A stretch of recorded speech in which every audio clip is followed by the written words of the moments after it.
press briefing is going to be in two parts. We're going to talk about regular issues and questions that you all may have around some of the appointments.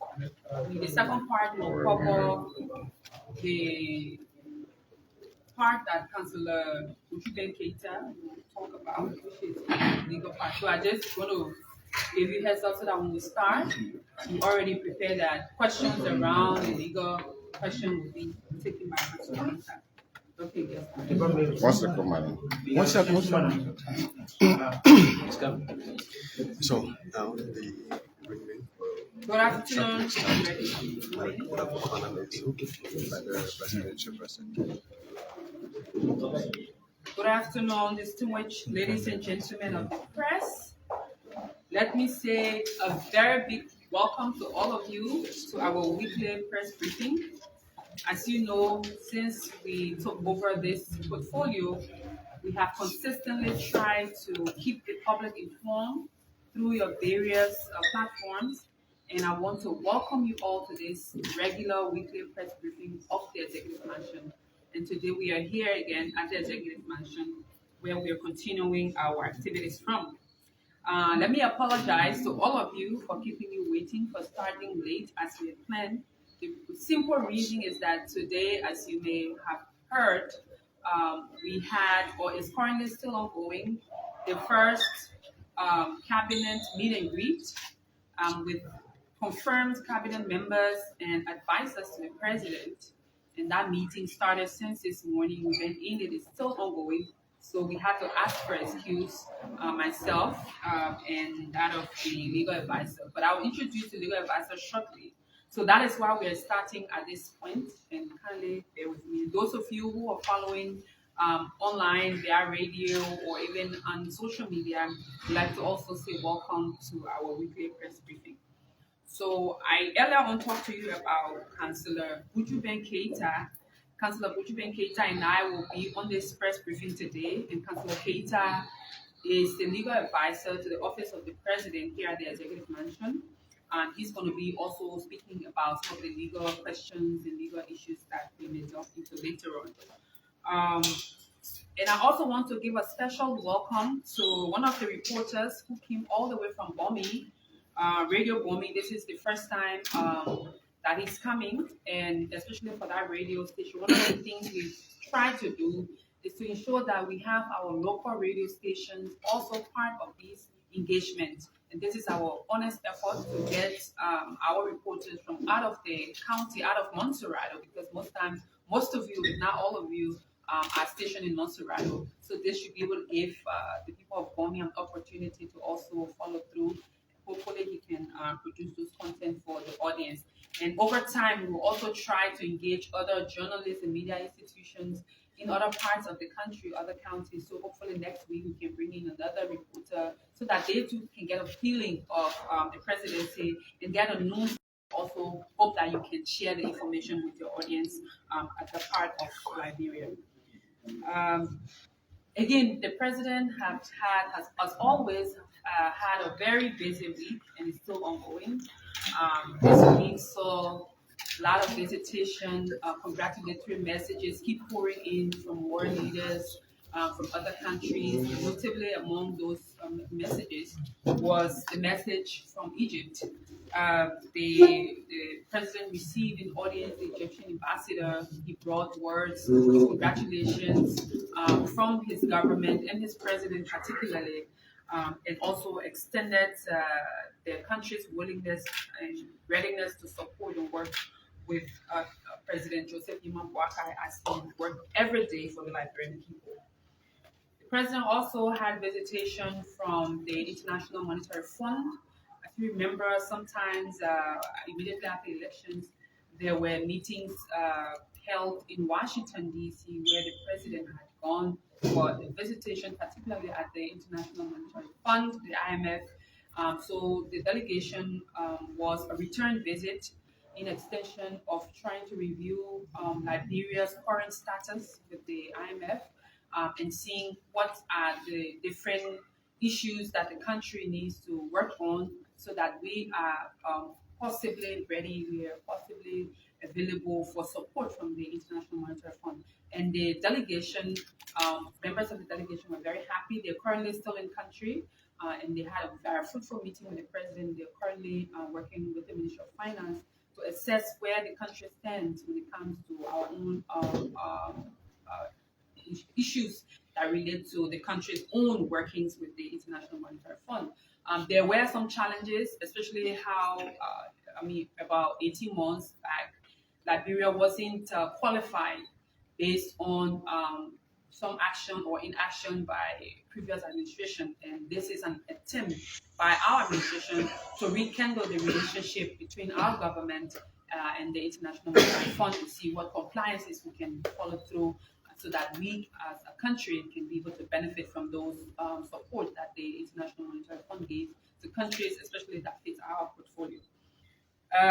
There was also visitation by the team from the Liberia Electricity Corporation. As most of us know, LEC, there has been a lot of issues surrounding access to electricity and the challenges of recent. So the president saw in audience the head of LEC, Honorable Monica Tan, and some partners came for visitation. So he's concerned about the current state of our electricity in terms of the distribution, but also how people are able to get electricity, because that's what the Liberian people care about for the most part. So there are conversations happening at the moment around other possibilities of access to electricity.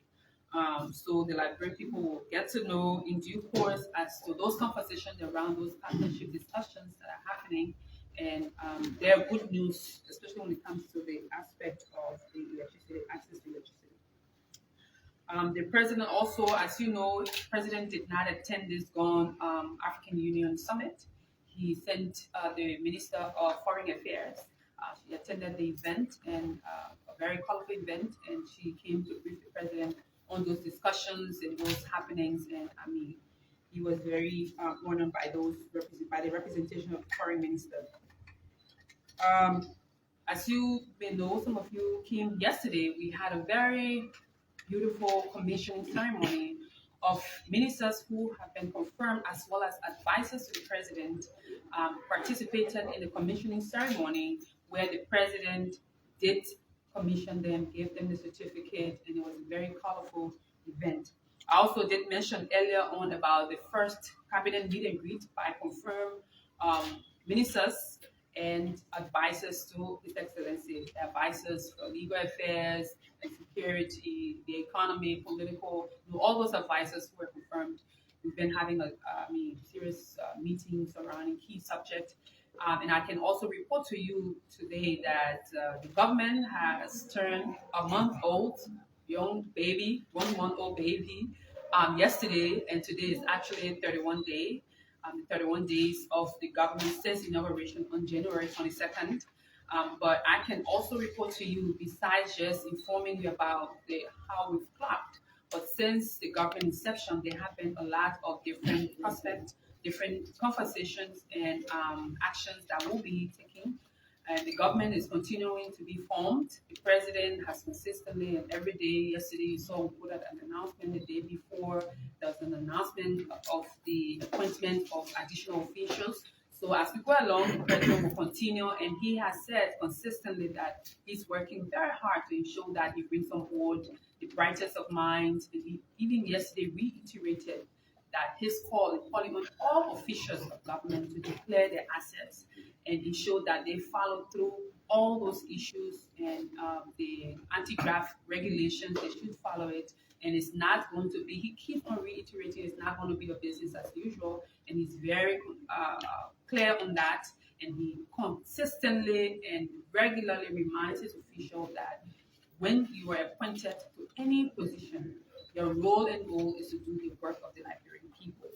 So he's encouraging all the appointees to please follow the laws, continue to people, whatever position you find yourself in, you are there to be able to improve the sector and ensure that his agenda is met. In terms of reporting to all of you, especially to the Liberian people, the 100-day deliverable is strong. And even today in the cabinet meeting, it was reiterated that the 100-day deliverable is very clear. The committee is being set up to be able to ensure that the different sectors live up to their expectations. It's going to be officially launched, the documentation, even though implementation is ongoing. His plan of no car being stuck in the mud is still very clear.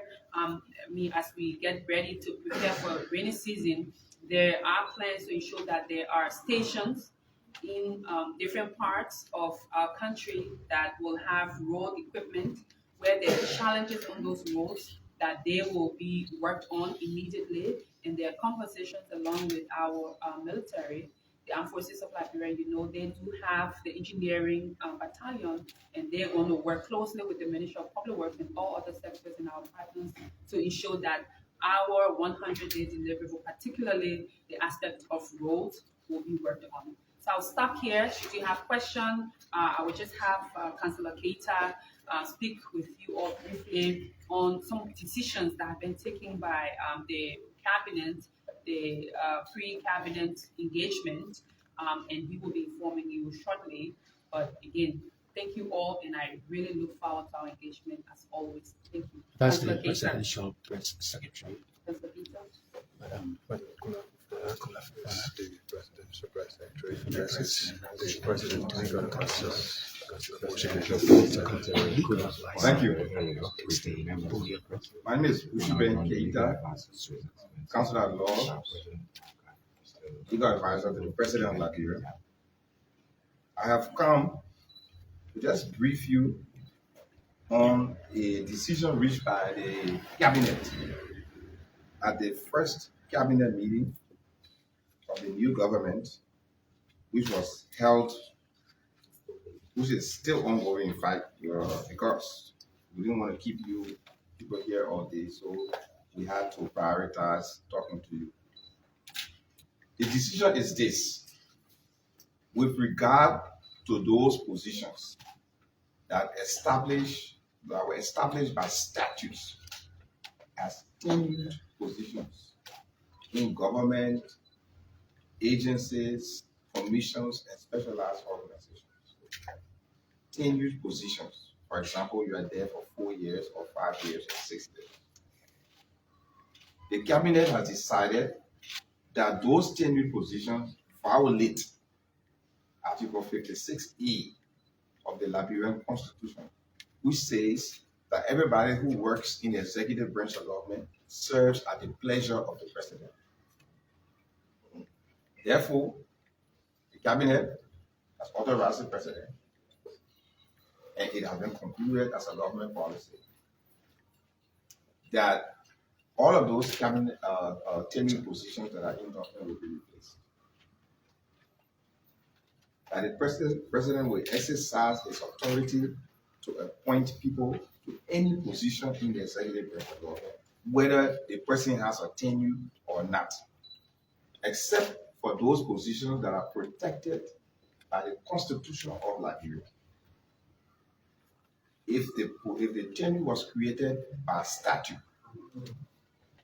it is the position of the government that it violates Article 56E that specifically states that all of those in the executive branch of government must serve at the pleasure of the President. Now, let me quickly add this. The Liberian Supreme Court has ruled in 2 major cases: Martin Sally Colley versus Executive Branch, and the LECC case, the constitutionality of Article 16.1 and 16.2 of the new LECC. In those 2 cases, the Supreme Court held that the tenure are contracts, and that those contracts must be respected in keeping with Article 25 of the Constitution. Therefore, for all of those tenure positions, they are considered contracts for a definite period, contracts for a fixed period. And in all such instances where there's an employer and employee relationship established, and there is an unexpired portion of the contract, the Supreme Court has held, and we agree that those holding tenured positions should be compensated for the unexpired term of their tenure. For example, you went there in 2022, you have 4 years. In 2024, you still have another 2 years to go. If you are terminated today, government owe you your 2 years pay. So we will treat it as if you serve out your term. But you cannot compel the president to keep you in a position if you are not serving at the pleasure of the president. That will be violation of Article 56A. And you cannot make a statute law that contradicts, attempts to limit or repeal a provision of the Constitution.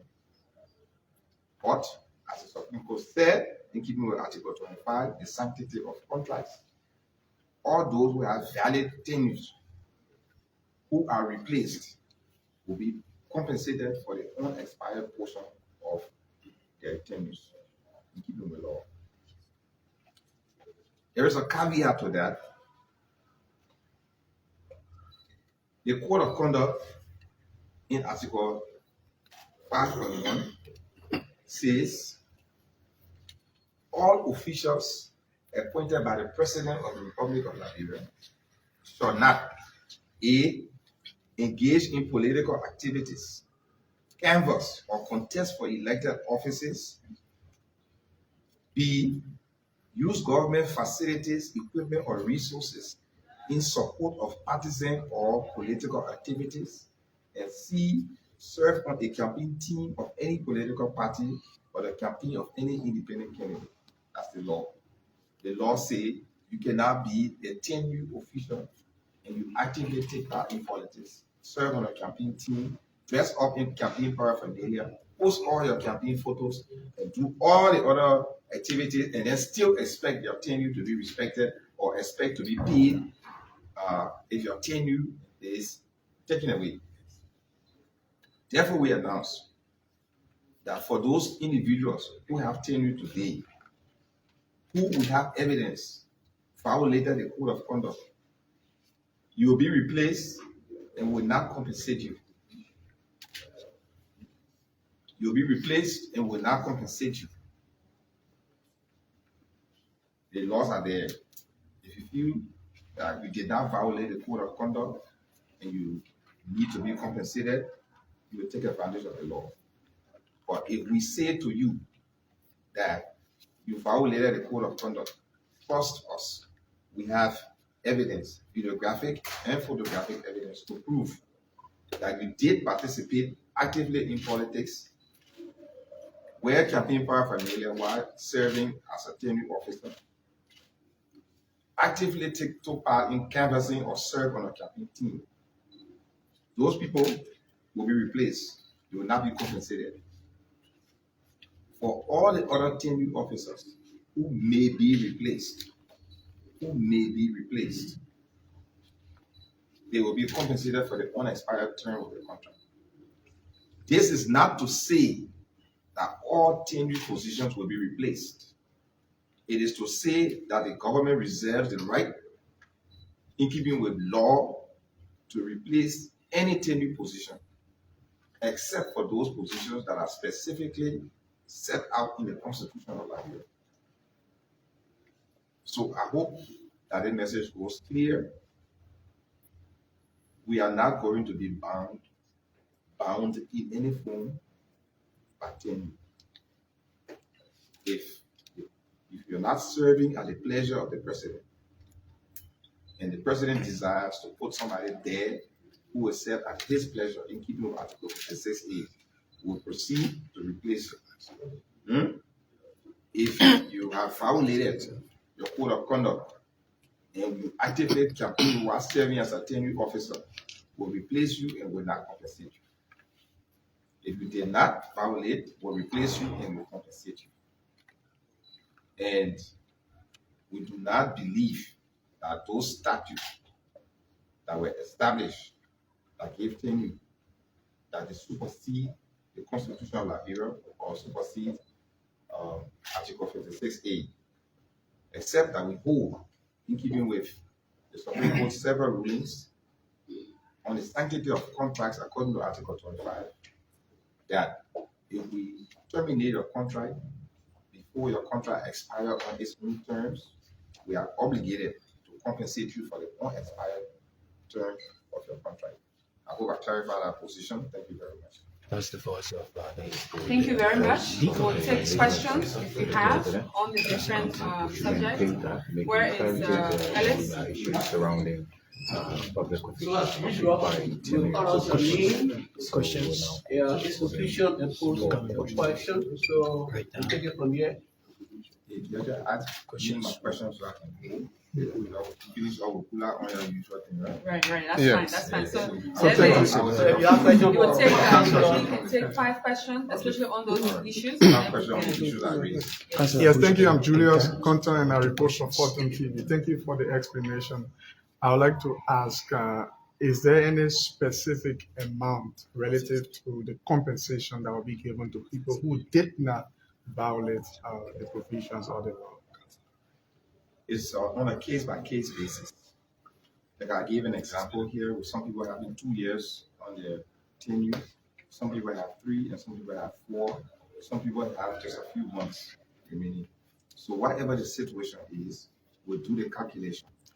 So the president is setting up a 5-man committee specifically to handle on a case-by-case basis tenured officers in terms of the calculation of your unexpired term and what your compensation is supposed to be, and then what are the compensation terms. In certain agencies, those agencies that are self-funded, for example, source their own funding to pay off whoever needs to be paid off. In other instances, the funding they have to be sourced from the government, central revenue. So there's a 5-man committee that will be set up. I'm going to be one of the members of that 5-man committee for the purpose of doing all of these calculations, determining how many years remain on your tenure, how were you hired. You have to show that you were hired properly through the regular processes, and then you can be compensated. questions will continue. Thank you, Councillor Keita. My name is Theo Williams, and I report for Focus on Liberia Online Television. Quite recently, Culture Ambassador Judy Eni revealed that her case with Prophet Can you Key. finish what I came for first? I beg you. I will answer the Judy any question. I want to finish off on the tenure thing. All right. I'll come back to you. Okay. My name is Boardman Johnson. I report for Ghana FM. You spoke of positions created by law. Do you care to expand on some of those positions? And secondly, this decision by the government is not like getting at officials that did not support the Unity Party government. So that's the argument that will be made on the other side, the last part of the statement, about whether, what they call it, witch hunting, whether we're trying to witch hunt people. No, it's not witch hunting. It's of respecting the law. Article 56A, go back and read it. It says everybody in the executive branch will serve at the pleasure of the president. You cannot make a law that will cancel the Constitution. You cannot. The Constitution is a fundamental law, so it's the first. That's the reason why you see me keep going back to Article 25, which is also a valid provision in the Constitution, and it says you have to respect contracts. So in respect of contracts, this being a contract for a definite period, then we are obligated to pay the unexpired term. As for what are the laws, there are just many of them. Most of these commissions and other specialized agencies have tenure. Tenure were given to institutions, and we don't know on what basis it was done. For example, why would the lottery or fisheries or any of the other places have tenure? What special purpose do they serve for which the people who head them need to be protected? And so there's a whole list of them that you cannot easily list off them. But we are talking about anywhere where they say you are there for a fixed number of years. That's the violation of Article 56. Okay. So for OPFM. Okay. Questions. My name is Joseph Darius, and I report for OPFM. Sir, thank you for coming to make this clarity. Most of these tenure positions were created under the Unity Party government of former President Erling Johnson Sirleaf, where President Bouakai also served as a vice president. And those, according to the government, then those positions were created in order to prevent influence from higher authority.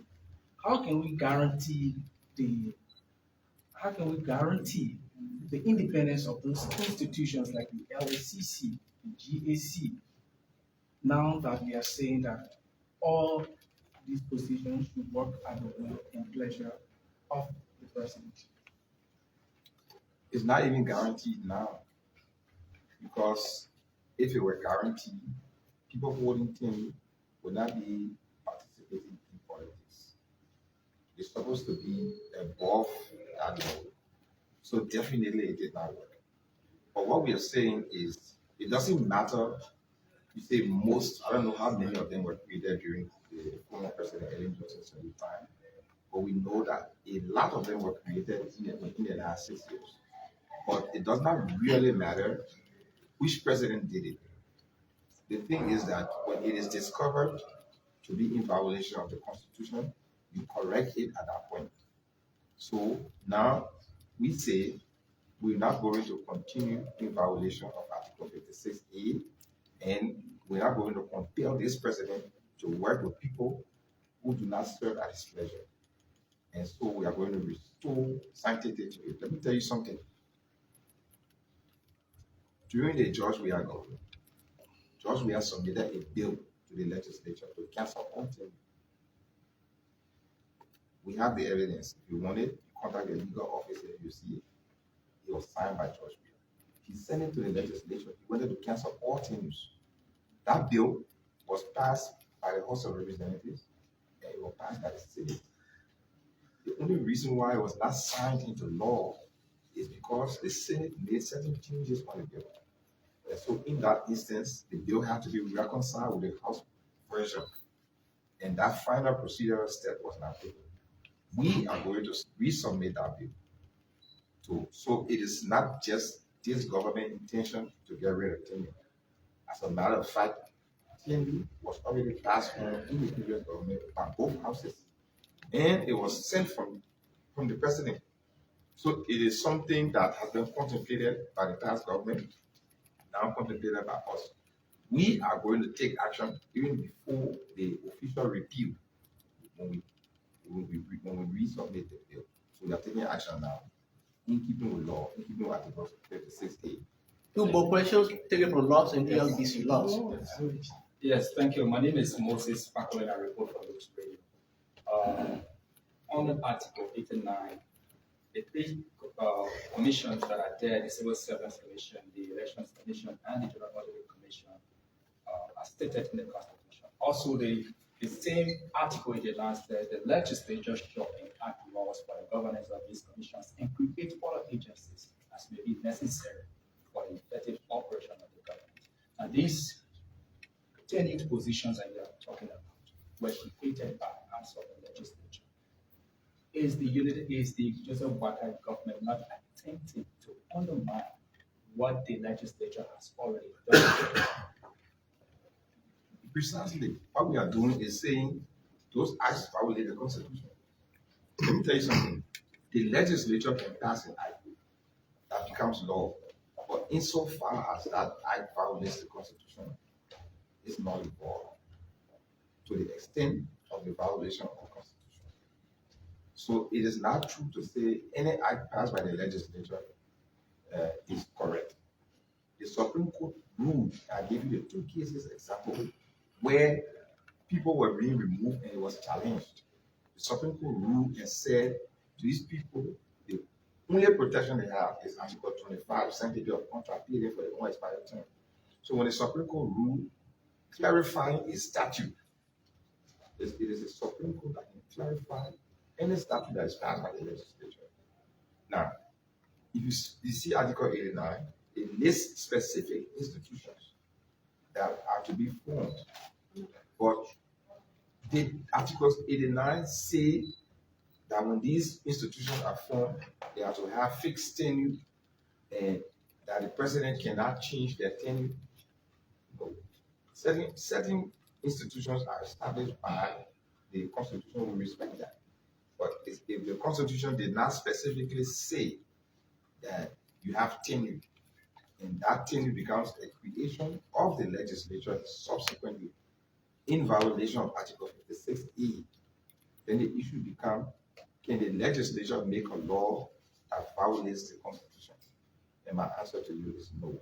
And the decision taken by the cabinet today is that the answer to that question is no. One more on this. Councillor. Okay, my name is Vasta Talu. I report for ELBC Radio. So just a few days ago, the both houses agreed to grant the government over 41 million. Kula question there. Don't keep it for her, yeah? Yeah, I'm talking about the financial implication about this stuff. So I can ask the question. Or I should You connect it to TNU? Yeah, because you know what is settling them. So the 40 million they granted the government for the month of February, because the president wrote that he needed the money. So you talk about settling the financially, settling the tenured officials. So where does government intend to get the money to settle them? Whether government has money lying down to pay people who are being terminated, it's an issue to be determined by the committee that's selling the budget on a case-by-case basis. As there's certain institutions have their own funding and they can pay the people off. And as there's certain other institutions do not. And so they may be referred to our general revenue account. So the source of the money is going to be, in some instances, from the institution themselves, and in other instances, from the general revenue account. The Ministry of Finance has been instructed to work with this 5-member committee I told you about to source it. We're also going to be meeting with the tenured officers to discuss terms of payment for whatever money they are entitled to under Article 25 of the Constitution. And so then let me come to, I'm not going to spend a lot of time on the ending thing, but since I'm here, I would just like to make a clarification. Yeah, let me just end the question. I can I'm complete the a question. statement on it. If the statement doesn't cover your question, then we will get additional clarification. Okay. Here's the way it goes. Liberia is a signatory to the Table Mountain Declaration that decriminalizes speech. On the 21st of July 2012, President Ellen Johnson Sirleaf signed the Table Mountain Declaration in Monrovia. That was a big ceremony. I see a lot of you young, but maybe a few of you know about it in 2012. And that declaration said that going forward, Liberia has decriminalized speech. There's no more criminal speech in Liberia. Okay. Since 2012, signed by Ellen Johnson Sirleaf. So you do your research, you find the Table Mountain Declaration. President Ellen Johnson Sirleaf signed Table Mountain Declaration. You will get up to date on it. You can even find the declaration itself and read it. Furthermore to that, after the Table Mountain Declaration was signed, the international, it was signed mostly to protect journalists like yourselves. The Liberian government took a further step. In 2019, President George Weah signed the Camara A. Camara Act. That one I sure some of y'all were around for it because some of y'all have been around lately. And in that Camara A. Camara Act, the Liberian government repealed those portions of the Liberian Penal Code that criminalize speech, including insulting statement made against the president of Liberia. So what Liberian law says is that you cannot be arrested because you insulted somebody. You cannot be arrested for insulting somebody. It doesn't mean that you journalists go around and be insulting people, but if somebody insults you and it hurts your feelings and it damages your reputation and causes you loss of money and loss of business, you have the right to sue the person in damages. Depending on how you feel, you suffer the loss. 1,500,000, 50,000, whatever. So the courts are open for private lawsuits between individuals for insults. But you cannot be criminally charged or arrested no longer under Liberia law. We have decriminalized speech. Criminal libel, criminal slander, all of those things have been decriminalized under Liberian law. And during this Joseph Human Boycott time, nobody will be arrested because they insulted somebody. From the president down, nobody will be arrested in this country for insult. If you insult the person and the person feel aggrieved by it, the person proper recourse will be to sue you in a civil action for the damages that you caused to them. But that action will be between the two of them. In the Julie Andy case, the city solicitor in the Monrovia City Court filed a case on behalf of the government of Liberia against Prophet Key and charged him criminally because he made certain statements on his podcast that Julie Andy felt were insulting to her. It's in the environment on the arrest. So they charged him criminally for speech that he made. The part that I play in it was I called the city solicitor and I asked him. Is it true that you have arrested Prophet Key on behalf of the government of Liberia and charged him criminally? He said yes. I said, on what basis? He said, on the basis of a complaint filed by this lady who said that she was criminally insulted in his podcast. Then I asked him, are you aware of the Table Mountain Declaration that Liberia signed, where Liberia decriminalizes the criminalized speech? And are you also aware of the 2019 Camara Act, where we repealed all the penal code sections that has to do with criminal speech? He said, oh, I'm not aware of that, Councillor, but show it to me. I said, okay, go and look at it. And if you see that speech of the kind that Prophet Key made has been decriminalized and people cannot be arrested for it, then your best course of action will be to drop a case. Because you are suing in the name of the Republic of Liberia. You have a writ that says Republic of Liberia by and through Julie Andy versus Prophet Key. And it is not the government position. This government is not arresting anybody for speech. We don't arrest people for abusive language. I don't care how abusive the language can be. Because we decriminalize it. And when you decriminalize something, you don't make exception to it for particular people. You don't. It's the law. And there's two successive presidents who intervened in this particular area, just on behalf, mostly on behalf of you who are journalists, on the radio, you're doing your podcast and all of that. And would not arrest anybody for it. So our president, His Excellency Joseph Human Boycott, is, frequently insulted. Very frequently insulted. All on the social media, on this. Some people just get up, put $1 in their phone and just cussing. You think we're going to go? We're in the free speech era. Not support it. It cannot be a government action against Prophet Key. It cannot be the Republic of Liberia versus Prophet Key. It can only be the person who is aggrieved versus Prophet Key in an action for damages. That one, they can sue each other. The government has nothing to do with it. But when you do it in the name of the government, they will come and show you this is what our law say. You cannot sue in the government name for speech that somebody made. Especially in the environment, you clearly say that it was made in a podcast. And you journalists got to understand that this law, these two laws, the Table Mountain Declaration and the KAK Act, were specifically to protect your right to free speech. Just the other day, the president made a brief stopover at EAWA Hospital for the anniversary, I think 70th anniversary of the radio station. He stopped there briefly, spoke to the people, told them thank you how EAWA has been in Liberia for so long. Then from there, he went to Rick's for the closing of the Baptist Convention. While he was at Risk Institute for the closing of the Baptist Convention, there were people on the radio and on social media and on other things saying that the president had been rushed to EAWA hospital for undergoing treatment. You see? Now, In the old days, some kind of security person will call you in for questioning. You know the president is at risk. Why are you saying that he had this place and that place?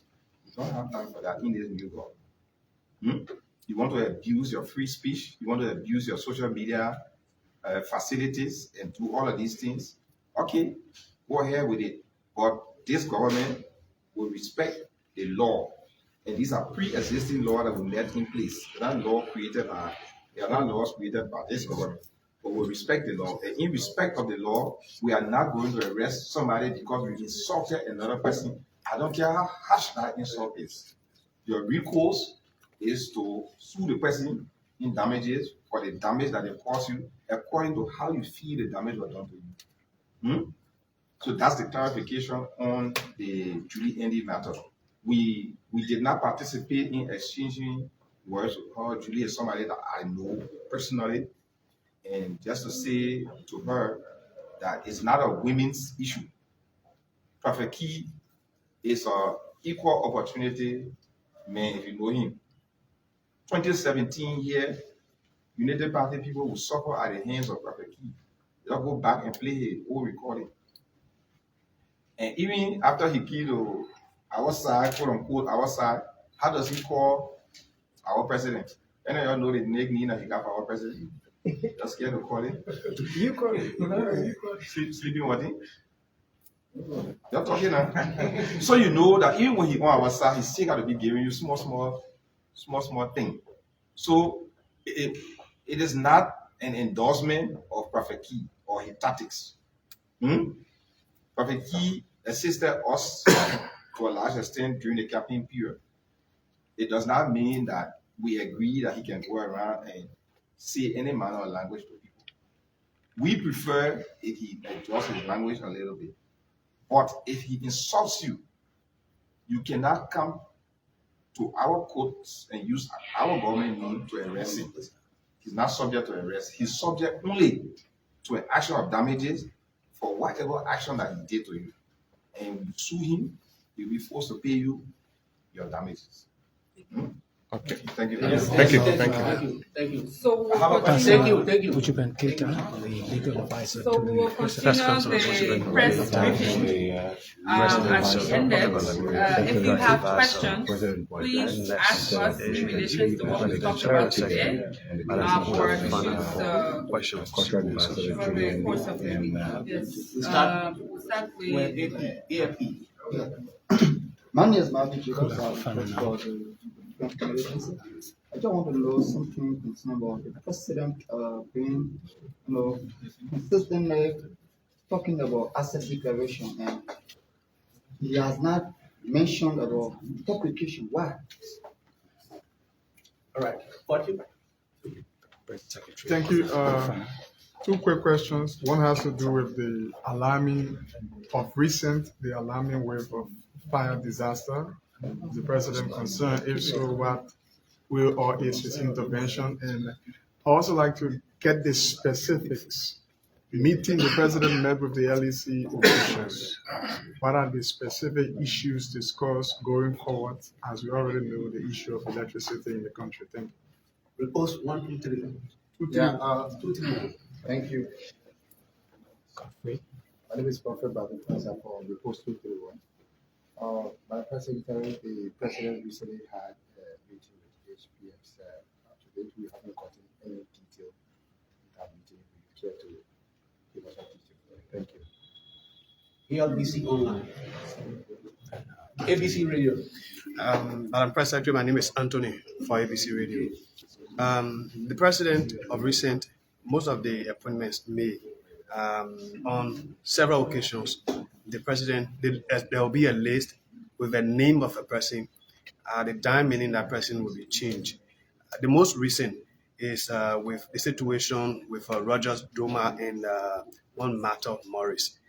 How is the president intending to address that? Secondly, there are allegations that there are people in the president's circle who believe in certain people. When the president submit the list for publication, they omit certain names and replace it with their interest. How can you address that? KMTV. No, thank you. My name is Aishin Ibaran. I report for KMTV. where I'm concerned about the president's stated action with regard to the issue of drugs tax. And since then, we've been witnessing the issue about appointed officials coming to government and not hear anything about them doing their justice. Okay, thank you, Madam Press Secretary. My name is Joseph Daniels. I report for OKFM. Let's ask a question. I just want to maybe put an amendment to it or to add up. The president met with officials of the LEC. There have been outcries. There have been people calling for the dismissal of the LEC boss. The president was saying, photograph, smiling. Is it that he enjoys the confidence of the president? And secondly, I was going through the president's 100 days deliverables, of which I saw the maintenance of the last fee, the free tuition policy, but it has extended to ninth grade, which was not done in the past administration. Do we have the capacity to incorporate all of those people? The press secretary will address these questions and we'll take the last part. Thank you very much. And I will start with your question. We'll start with the last one. So what you saw circulating, quote unquote, the 100 days, that was not the final documentation. And I did say that last week during our press briefing, and I will really appreciate that we all remember and refresh our memories to some of the things that we'll cover over the press conferences. Again, I just told you that there are discussions around the 100-day deliverables, and those specific currently being discussed by the cabinet meeting that's ongoing, the meet and greet conversation that's happening with cabinet members. So at the conclusion of that, we're going to have a final 100-day deliverable plan with the specifics. So for now, whatever you saw there, whatever you read, were initial conversations. So they will be clearly stated and be specific on what those deliverables are and how we intend to continue, specifically on the WIAC fee or WAS fee or other, considerations. So on the question of LEC, the president was smiling. I mean, people take pictures, but I can tell you the president is concerned about LEC and as to his question on the specific conversation around that. So LEC team came and they shared some of the challenges that the LEC is faced with, but there was also a group called the Car Power that they came with a partner organization that they're researching and assessing the possibility of being able to contribute to what we have in terms of distribution, but to also ensure that we have electricity. So those were initial conversations around a company or an organization called Car Power that they brought in as well, and conversations are being held to review what is the capacity, what contract do they do, what programs are they into, if this is something that we're able to, because obviously LEC does have some limitations and challenges. That's why majority of the country cannot, have the electricity that we all need. On the issue of official not doing drug tests, so the president, as the part of the drug test, the reason for which he went undertook the drug test, as he said, we all know the issue of drugs and alcohol addiction by our young people. And this government is very concerned about that. The availability of drugs, you see how it's proliferating, it's everywhere. They coach our young people. So that was a symbolic move by the president to let the Liberian people know that he and his government are very serious about ensuring that this issue of drug and alcohol addiction by our young people is put under control. So it's not just by the taking of the drug test, but all those different programs. As you have seen probably during the course of this week, you saw the committee that was set up by the president as he announced it during his annual message, headed by the Ministry of Health. There has been an assessment ongoing around the different facilities, because if you see the issue of drugs, there are two key components. One is the access or the preventive, you have the preventive measures, and then you also have the cure measures. So the cure measures is where you're finding, institutions that are working with young people that you can work with them. But on the issue of access and the preventive measures is how do we ensure that drugs, where are the drugs coming from? So it is a combined effort.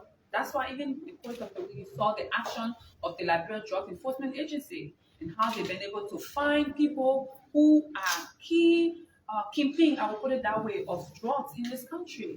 Most of them are non-Liberians and they partner with Liberians. So those kinds of systems. So it's not just taking the drug test. It's not just about that. It's a holistic approach. That's why the Ministry of Finance is involved to find resources for programs in that context. You have Ministry of Gender to ensure there's a social protection issue. You also have the LDEA, you have the security sector. So it's a combined effort. So it's a long-term approach.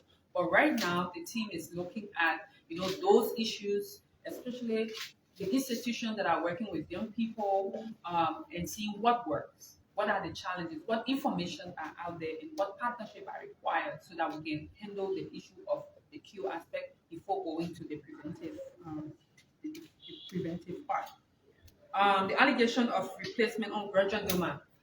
I will sit here again, as I've always said, we will not respond to rumor or gossips. If you go on the Executive Mansion website, the appointment that the president made, there's still the active appointment. There has not been any withdrawal whatsoever.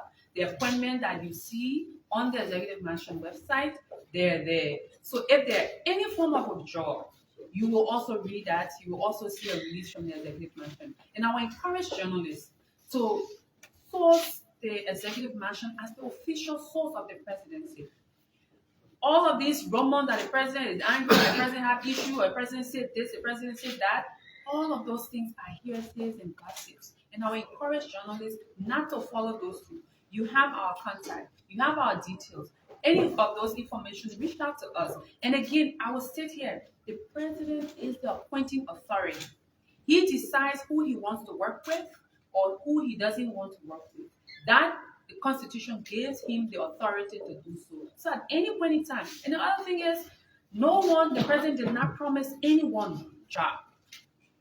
The president is inviting people to his government, to his cabinet, because he believes that they believe in his ideas and they believe in the Liberian people and they're able to contribute to that. So the president can choose whomever he wants to for them to work with him. And that is in his purview. And as with the specific case that been mentioned, the president has not taken any withdrawal action. The appointment is on the Executive Mansion website. If there any issue of withdrawal whatsoever, you will be communicated. And the president has that authority. I don't know how else I can overstate this, but it's very clear. Please, journalists, let's ensure that we have credible sources of information.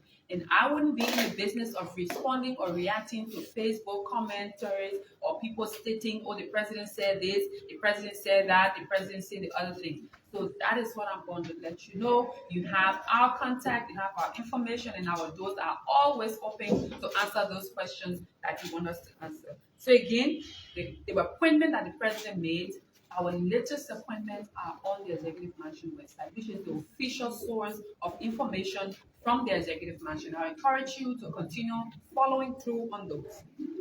On the issue of HPX and what has happened, well, again, if you follow contracts or partnership information agreement, it's not that because you agree or you came and had a preliminary meeting, and then next thing is the next day. These things take some time. So yes, there were preliminary meetings held.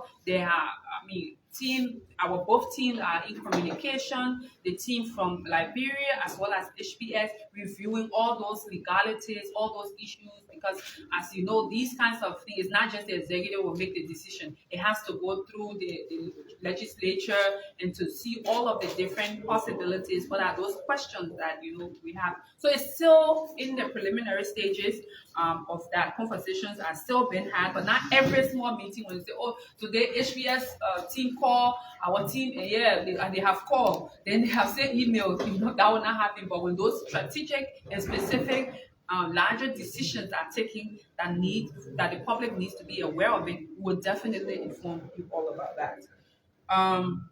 On the issue of fire disaster, I think that's a very important question. And we've seen this over the course of all of our dry season. There are these disasters that happen, and the president and the government is very concerned about the situation of fire in our country. And there have been some consideration happening, anything relating to public statement or public decision around what needs to happen. Conversations have been had, but the president is very concerned, and specifically, the president also sent his condolences to the family that lost their life. We learned about 5 family members in one day, one giving scenario, and he's very concerned about that. He's asked his team to give him some details so that he'll be reaching out to the immediate family. But this is concerning. We saw the situation that happened in Bone County, and this is another one in the dry season. As you all know, it is very hot in Liberia right now. So we need to, personally, outside of the government response and reaction, but personally, we all need to take precautions. We know electricity is a challenge. We know the place is hot, but let's put safety first. Those of you who can afford smoke detector and fire alarms, it's important to have that in your homes. Those of you who use generator, make sure it's well in a vented area where it's not somewhere in a closed place. Just take the personal precautionary measures. If you're using candles, try to make sure when it's in the night. Instead of using candles, use the Chinese lights. Let's take our personal, because before government and other disaster management and other people come in, the situation or the casualty have already happened. So let's all, as Liberians, this is just a message from me personally to the rest of our community, to say let's take precaution. If you can afford fire alarm, smoke detector, please do that. If you can afford Chinese light, do that. Take the necessary precaution. If you're indoors, try to have a well, vented area. Electricity, because those of us who have electricity, trying to leave phones on charge, leaving lights on, leaving things plugged, all those kinds of things. Let's make sure we take those preliminary precautions so that before we get to a point, it's not too late for our families. In terms of access publication, I've said this to you all, that this is something that the president is committed to do, and it's going to happen. It's going to happen. And he also have encouraged his ministers to declare the assets and as well publish them. So he's very concerned about his voices, whatever he gave in words, and he's going to take on that. We'll take the last batch of questions. All right. And then Following. Okay, Executive First Mansion. Secretary, thank you. And watching Recently, the president set up an investigative team about the incident, the AFL incident that happened. So how far is the investigation? Tifa, my press secretary, my name is Maurice Fatima for Tifa Radio, specifically concerned a Foreign Minister visit to the EU, why particular message was brought back to the president, and I think it was more important for the Liberian people to be in the news. My name is Boardman Johnson, report for Bana FM. Just to add to my quick question relative to the president nominations. I read in the local dailies, one of them, that Emmanuel Tongwe complained that he sent some names to the president, and those names were being misplaced in terms of nomination. So, what do you care to say? Yes, my name is Jugu. Yes, all right. On Friday, there was disaster that Google is in partnership. What was it? Brand that incident. The representative of that district, Maro Thomas, is calling upon the president to declare a 3-day mourning for the victim. My next question is: Executive Law Section 10.2 Section 10.2 says, as much as possible, as practicable, the President of the Republic of Liberia shall appoint at least a cabinet minister from each of the counties of Liberia. and send the president a Senate, the appointments being made, the ministers are not coming from the federal counties. You observe few counties are dominating, but you have to see that. And my last question is, few weeks ago, the EPS director accused Lace boss that he illegally told EPS arm.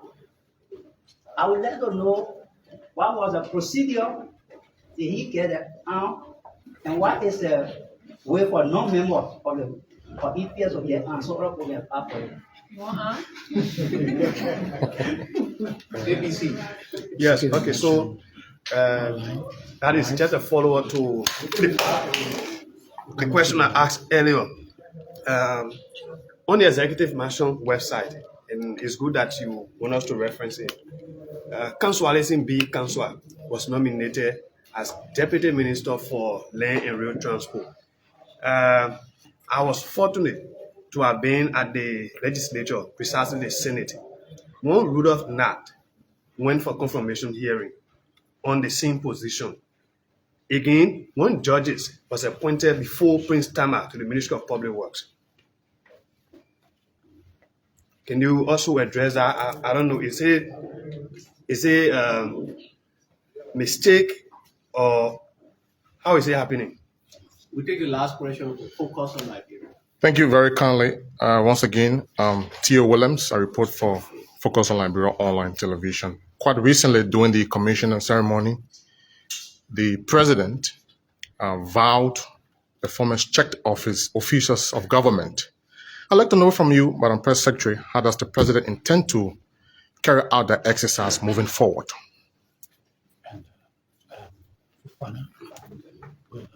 All right, thank you all. Do we have any more? We'll take the last one. If not, then we'll answer these questions as you asked. So I'll start with the question on the AFL investigation. As you know, there has been an ongoing investigation. It's an active investigation. And I can tell you there have been some preliminary updates in reports to the president, but that has not been declared for the public as yet. And the team still continue to provide updates as they go on. But yes, the investigation is continuing, is ongoing. On the issue of the foreign minister's visit, where were those? One of the key things that the minister said was that the visitors or the leaders that attended the visit at Addis Ababa, they all congratulated His Excellency President Boakai on his election. They were very excited to receive the foreign minister and the message from our president. And they look forward to, some of them look forward to coming to Liberia, but more so they also look forward to welcoming officially their brother when he shall have gone to the political summit of the African Union sometime this year. So basically it's around those diplomatic conversations around Liberia's role, our major issue, and he did say, he did speak about it during the annual message, specifically on our levies. Liberia is a part of these regional organizations, but we've consistently not pay our bills. And this is something that the government is very concerned about. We do owe the AU, for example, ECOWAS and other organizations. And the team at the Ministry of Finance and our office here reviewing where we stand and how we intend to live up to those obligations. And this is something that the president has consistently said, even with his meeting with his colleagues here, for example. They do talk about that. On the issue of Emmanuel Gonkwe and the misplacement of his list, again, I did say that asking the president is the appointing authority.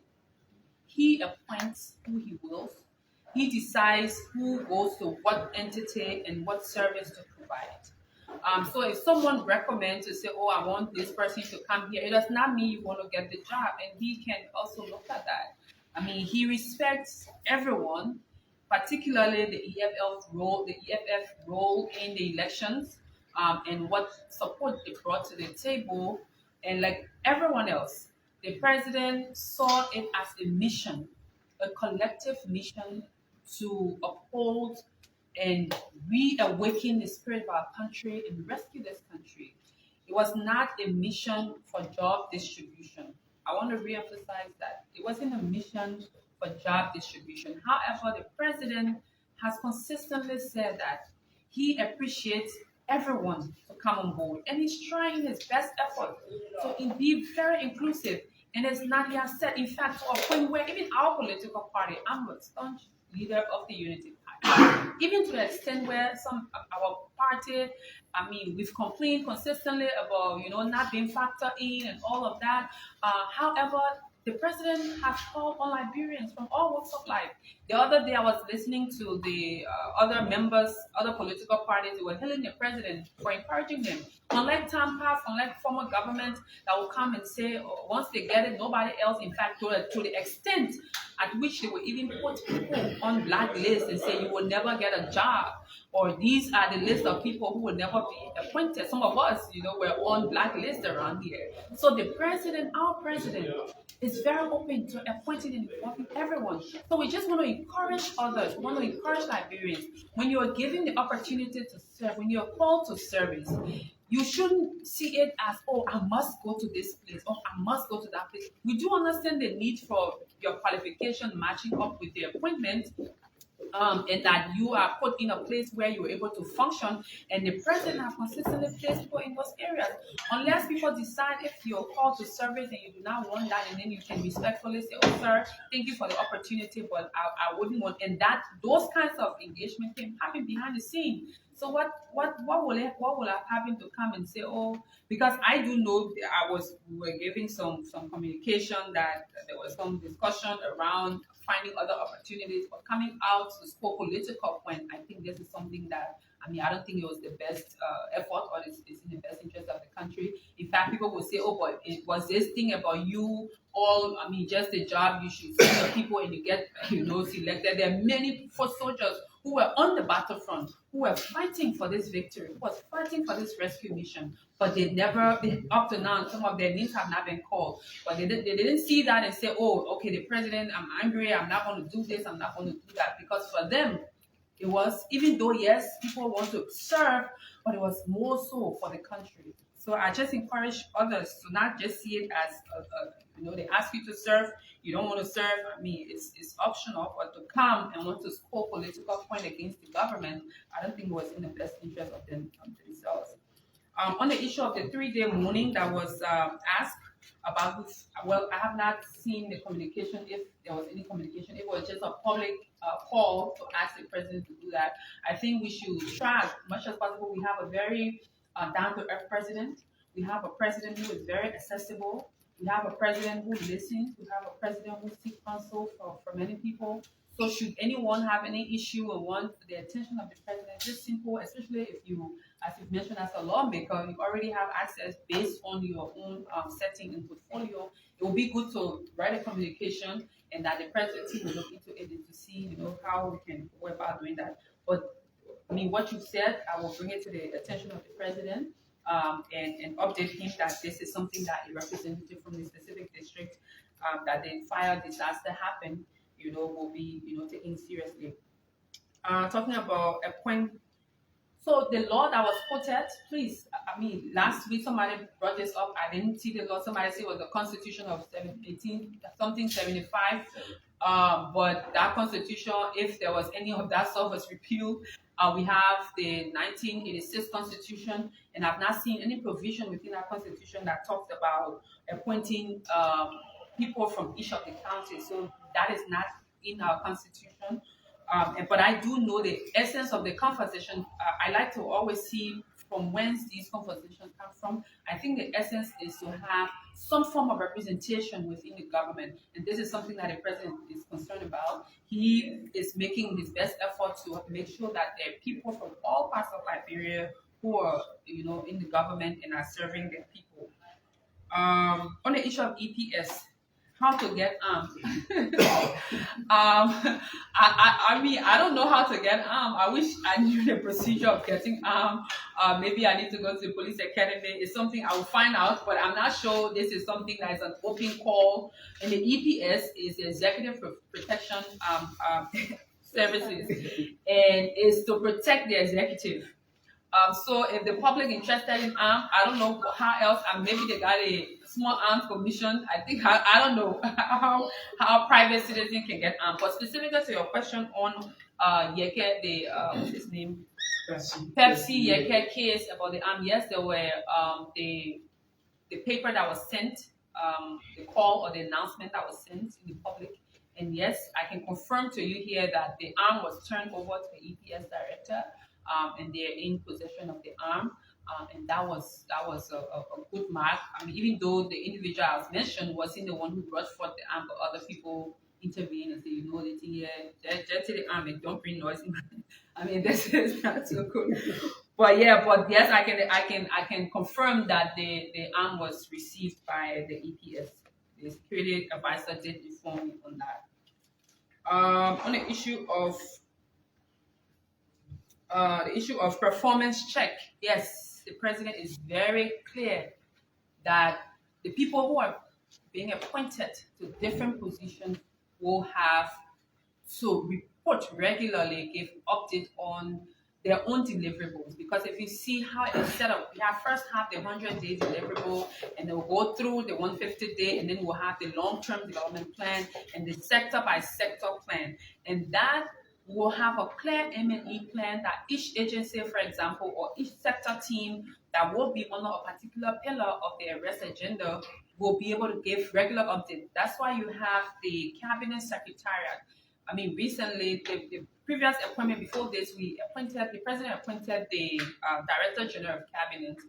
That role is part of his role will be to coordinate, working with the Ministry of Finance, which is the line agency responsible for government development plan, to institute measures how we will check performance. So part of it's not just about what you deliver for your sector, but your own personal, performance, how you perform it in your agency, and how you intend to, go about doing that. So yes, they're very clear about that. On the issue of the appointment, again, as I said, the president has the authority to appoint who he wills.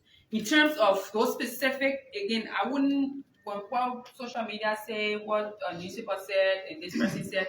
Also, there's a possibility that the president can send information or letter to the legislature, and he can also send communication behind it, recording that particular communication.